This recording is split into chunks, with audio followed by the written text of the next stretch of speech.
Just a quick couple of questions then. Another fighter waiting in the wings is Joe Joyce. Yep. He's going to be fighting OLEKSANDR USYK. He's going to obviously see what happens between Anthony Joshua and your son. And, you know, what do you make of him? He was an underdog coming into the Daniel Dubois fight, put in a great performance in December.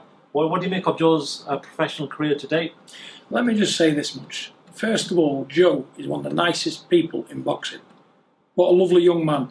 And, you know, he's got a Ferrari engine, keep going all night. You know, it looks crude, but when you stood in front of it, it's another matter. Joe Joyce is one big awkward fighter. Strong as an ox, can punch, and he's got a chin of granite. You know, I knew he'd beat Dubois, because I knew all along it was too soon for Daniel. Daniel will come again, mind you. And you know what? He was ahead on points, but old Joe, he just sticks in like an old diesel. When he's warmed up, he'll keep going, boy. You know, and out of him and Usyk, Joe Joyce too strong. If Usyk can dance around and just keep pinging him and probably take it on points, that's the only way he's going to do it. But if Big Joe roughs him up, leans all over him, wears him down, I see Joyce stopping him around about 9. Did you feel like Usyk is too small for the division? Messing with these dinosaur-sized men, yeah. And, you know, I don't think he beat DERECK CHISORA. You know, Derek beat him. You know, let's put it this way. If he hadn't been in that position he was in, and Chisora, the old warhorse, you know, wasn't expected to win at all, put it on him. He couldn't handle Chiz, could he? And Chiz beat him in my eyes. So I'm going with the Joyce team. And I like Joe. Actually, just talking about Chisora, he's been around a long time. Great fighter. Yeah, he's got mutual respect between you guys. Listen, you know, I've always liked Derek because he goes back way back when. I remember Derek in the amateurs. He was a good fighter then. And you know what? My son was the only one to take. My son was the first one to take his own. You know, and look how he come on since then.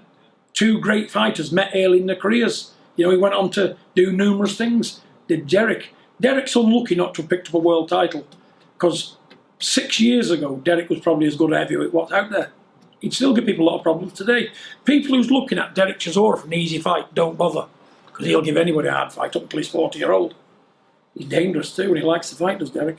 Good luck to him in his career. 100%. Just 2 quick questions from yourself. We know that Deontay Wilder lost to your son. Yeah.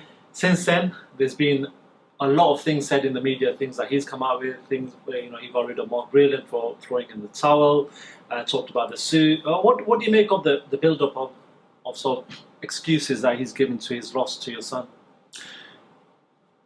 No other word, he wants a punch straight in the mouth. That's what he wants, a punch straight in the mouth. Coming out with that ridiculous rubbish. I saw a loser, Mark Breland, top trainer, top guy. He's got a job here with us, Mark, when he wants it. That's how bad Mark Breland is. We'll have Mark Breland as a trainer any day of the week. He can come on with us and help Sugar Hill. That man there, I don't even want to mention his name, not Deontay Wilder.